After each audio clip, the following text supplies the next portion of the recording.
పునరుద్ధానుడు, మరణపు ముళ్ళు విరిచిన దేవుడు, మరణమును గెలిచిన దేవుడైన యేసుక్రీస్తు నామమున అందరికీ వందనాలు, దేవునికి స్తోత్రాలు. పునరుద్ధానుడైన యేసుక్రీస్తు ప్రభువు ఈ పునరుద్ధాన ఆదివారం కొరకు మనకు అనుగ్రహించిన దేవుని వాగ్దానము, కృపావార్త. కీర్తనల గ్రంథము 16వ కీర్తన 11వ వచనము. నీ సన్నిధిలో సంపూర్ణ సంతోషము కలదు, నీ కుడి చేతిలో నిత్య సుఖములు కలవు. దేవునికి స్తోత్రం కలుగునుగాక, దేవునికి మహిమ కలుగునుగాక. పునరుద్ధాన్ని గెలిచిన సజీవుడైన యేసుక్రీస్తు ప్రభువు మనతో చెప్తున్నమాట, ఆయన సన్నిధిలో సంపూర్ణ సంతోషం. లోకంలో ఈ సంపూర్ణ సంతోషం అనేది ఎక్కడ దొరకదండి.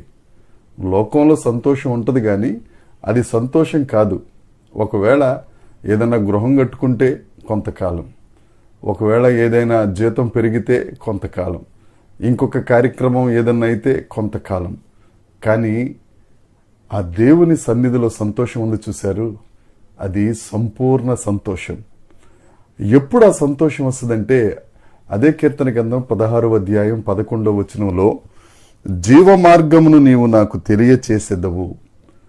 జీవ మార్గమును, జీవించే మార్గమును తెలియజేసే దేవుడు యేసుక్రీస్తు ప్రభు. ఆయన లేఖనాల్లో ఒక మాట చెప్తారు కదా, నేనే మార్గము, నేనే సత్యము, నేనే జీవం. ఆ జీవ మార్గమును తెలియజేసి మనల్ని మోక్ష మార్గానికి నడిపించే గొప్ప దేవుడు ఆయన. ఆయన మార్గంలో మనం నడిస్తే, ఆయన మనకు తెలియజేసిన జీవ మార్గంలో మనం అడుగులేస్తే, అది ఇరుకు మార్గమైనా మనకు సంపూర్ణ సంతోషం ఉంటుంది. ఈ ఆదివారపు దినమున, ఈ ప్రభువు దినమున దేవుడు మనతో చెప్తున్నమాట, నా సన్నిధిలో సంపూర్ణ సంతోషం ఉంది గనుక నా సన్నిధికి రండి, నేను మీతో కలుసుకునే ప్రదేశానికి, నా మాటలు వినిపింపజేసే సన్నిధికి రండి, సంపూర్ణ సంతోషాన్ని పొందుకోండి. ఆ జీవ మార్గంలో 128వ కీర్తన 1వ వచనం ప్రకారం, యెహోవా యందు భయభక్తులు కలిగిన వాడు, ఆయన త్రోవల యందు నడుచువాడు ధన్యుడు. ఆయన త్రోవల్లో, ఆ జీవ మార్గంలో నడిస్తేనే మనకు ధన్యత. నా ప్రియ సహోదరి సహోదరుడా, ఆ ధన్యత, ఆ ఆశీర్వాదం ఎలా తీసుకెళ్తుందంటే 2వ వచనం, నిశ్చయముగా నీవు నీ చేతుల కష్టార్జితమును తింటావు, నీవు ధన్యుడవు, నీకు మేలు కలుగును.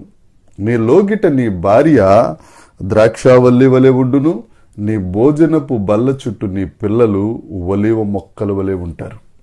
ఆయన జీవ మార్గాన్ని తెలియజేస్తారు. ఆయన సన్నిధిలో, ఆయన సముఖంలో మనం వెళ్తే ఆ త్రోవ మన ధన్యతలోనికి తీసుకెళ్లి మన చేతిలో కష్టార్జితం చిల్లు సంచిలో వేసినట్టు కాకుండా మనం అనుభవించడానికి, ఎవరైతే ఆ త్రోవల్లో నడుస్తారో వారి భార్య ద్రాక్షావల్లి వలె, వారి పిల్లలు భోజనపు దగ్గర ఒలివ మొక్కల వలె ఉంటారు. ఆయన కుడి చేతిలో నిత్య సుఖములున్నాయి. నా ప్రియ సహోదరి సహోదరుడా, నీకు సంతోషం కావాలన్నా, అది సంపూర్ణ సంతోషం కావాలన్నా, నిత్యము సుఖం కావాలన్నా నువ్వు దేవుడి దగ్గరికి రావాలి. నువ్వు ఆయన దగ్గరకు వస్తే, ఆ సన్నిధికి వస్తే తప్పకుండా నీకు సంపూర్ణ సంతోషం, తప్పకుండా నీకు నిత్య సుఖం. మరి ఇంకెందుకు ఆలస్యం? దేవుని సన్నిధికి వెళ్దాం, దేవుని మాటలు విందాం, ఆయన తెలియజేసే జీవ మార్గంలో నడుస్తూ సంపూర్ణ సంతోషాన్ని, నిత్య సుఖములు పొందుకొని నిత్య ఆశీర్వాదములను పొందుకుందాం. దేవుడు ఈ మాటలు దీవించునుగాక. ప్రతి ఒక్కరిని ఈ పునరుద్ధాన ఆదివారపు ఆశీర్వాదములతో నింపునుగాక. Have a blessed Sunday.